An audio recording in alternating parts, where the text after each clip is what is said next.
बोले लखन मधुर मृदुबानी, ज्ञान विराग भगति रस सानी।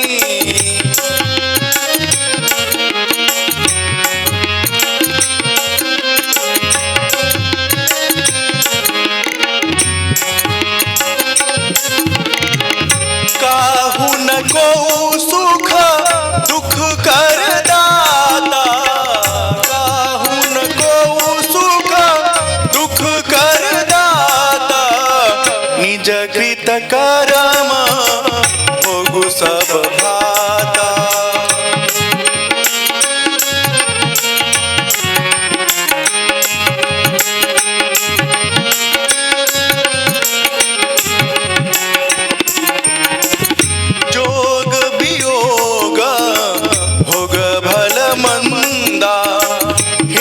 अनहित मध्यम भ्रम फंदा, जन्म मरनु जहाँ लगी जग जालू, जन्म मरनु जहाँ लगी जग जालू, संपत्ति विपाति करम अरु कालू।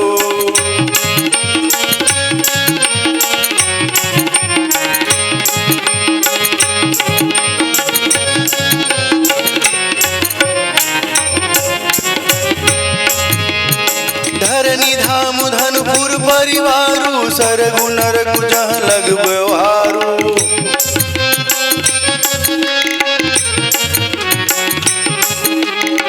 देखिया सुनिया गुनिया मन माही, मोह मूल परमारथ नाही।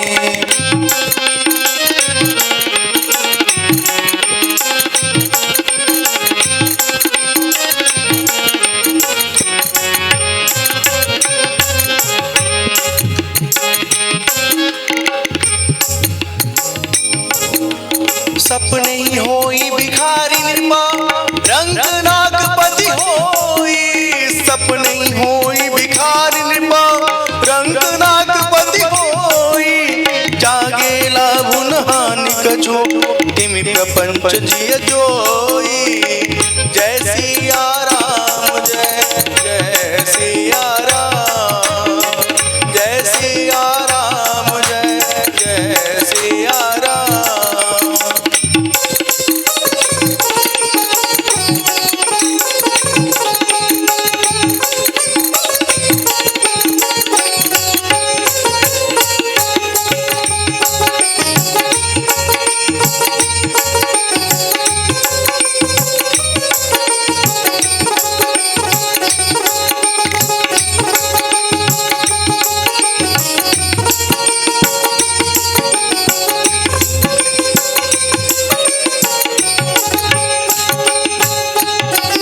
जय सिया राम जय जय सिया राम,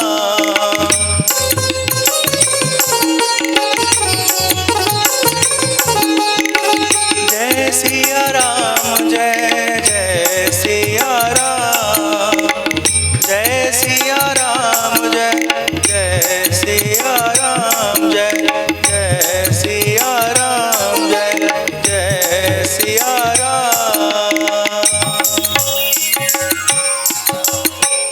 सियावर रामचंद्र की जय। काहू न को सुख दुख कर दाता, बहुत प्रसिद्ध चौपाई है, हम सबके बुद्धि में बसी हुई है। लेकिन जब दुख आता है तब क्या होता है? इनके कारण हमारी जिंदगी में दुख हुआ, ये अगर चल जाते हमारी जिंदगी से दूर, हम सुखी हो जाते हैं।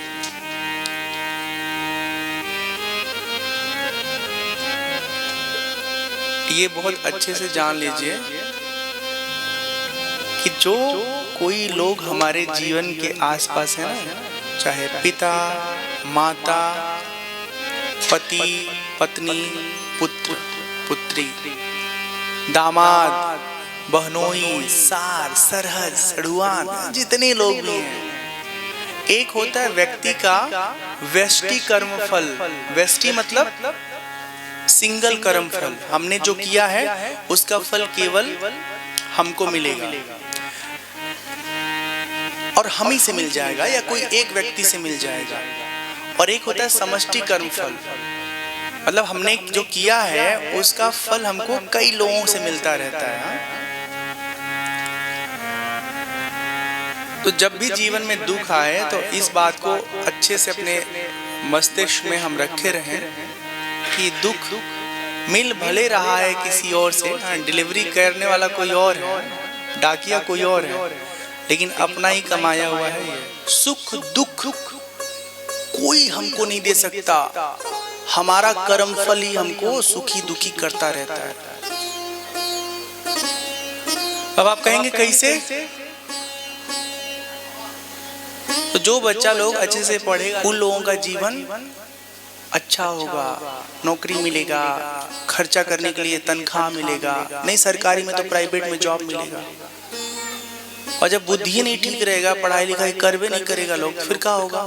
बेरोजगारी का शिकार होगा, फिर दिक्कत होगी।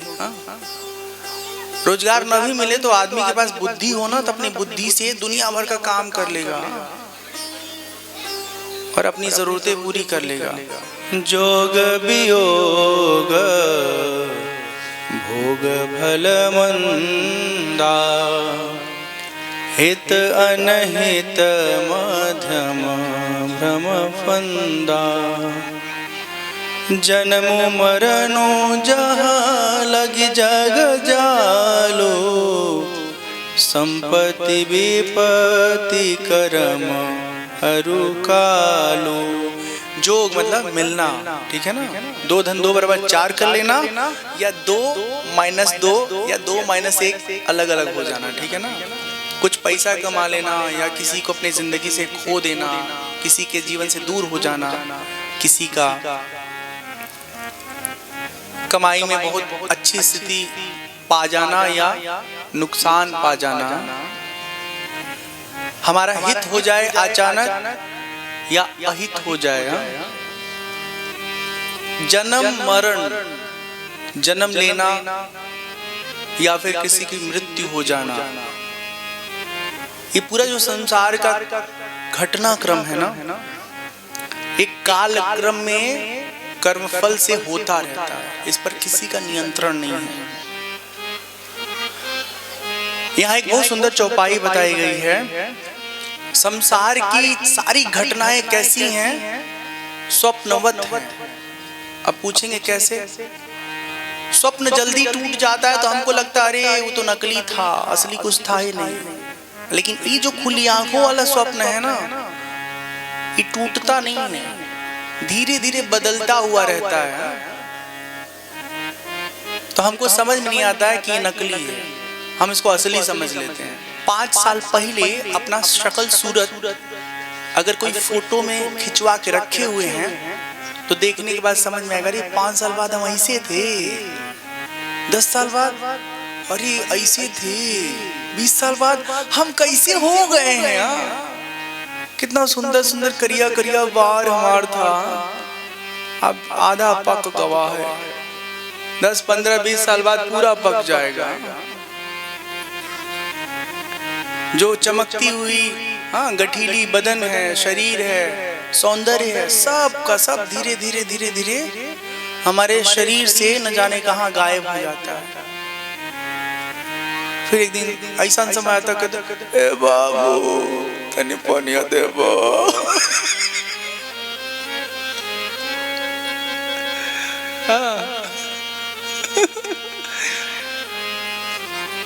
तो ये हाल सबका होने वाला है। ये लिए जब कोई घर में बड़े बुजुर्ग आपको दिखाई दें और उनको आपकी सेवा की जरूरत पड़े तो आप उनकी प्यार से इज्जत से सेवा करिए। ये जो जीवन है ना हमारा, इस जीवन में बहुत ज्यादा अटैच नहीं होना है। ये बात अच्छे से समझ लीजिए कि जैसे जवानी है वैसे एक दिन बुढ़ापा आएगा, फिर एक दिन ऐसा होगा कि हम इस धरती से न जाने कहाँ चले जाएंगे अपने कर्म फल को भोगने के लिए, किसी अन्य योनि में, किसी अन्य लोक में। तो संसार में ज्यादा हमको अपने आप को उलझाना नहीं है, संसार से, संसार के रिश्ते नाते से बचा करके अधिक से अधिक समय अपना हरि भजन में, सुमिरन में, भगवान की कथा में, आत्म विचार में, आत्म कल्याण में लगा के रखना है। क्योंकि यहाँ जितना कुछ कमाते हैं सब यहीं छोड़ जाते हैं। बस खाली जो भक्ति है, ज्ञान है ना, वो हमारा देह छूटने के बाद भी हमारे साथ रहता है, अच्छा कर्म हमारे साथ रहता है। अब राम जी कैसे हैं, परब्रह्म कैसे हैं, उनका निरूपण करते हुए लक्ष्मण जी निषाद राज को समझाते हैं कि जो राम वो तुम्हारे बनाए हुए चटाई पे सोए हैं, वो राम असल में कैसे हैं? तुम तो उनको मानव समझ रहे हो, वो मानव नहीं है। क्या है? ध्यान से सुनिएगा। राम ब्रह्म परमार्थ रूपा, अभिगत अलख अनादि अनूपा।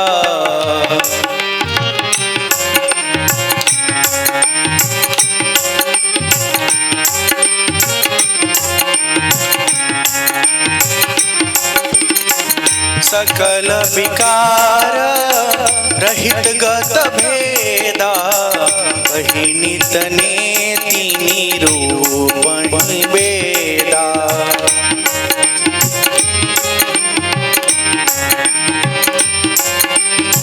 जय सिया राम, जय जय सिया राम।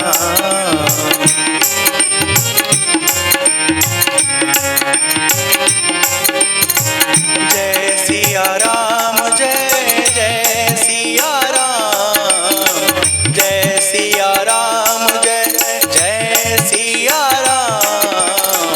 जय सिया राम, जय जय सिया राम। जय सिया राम, जय जय सिया राम। जय जय सिया राम, जय जय सिया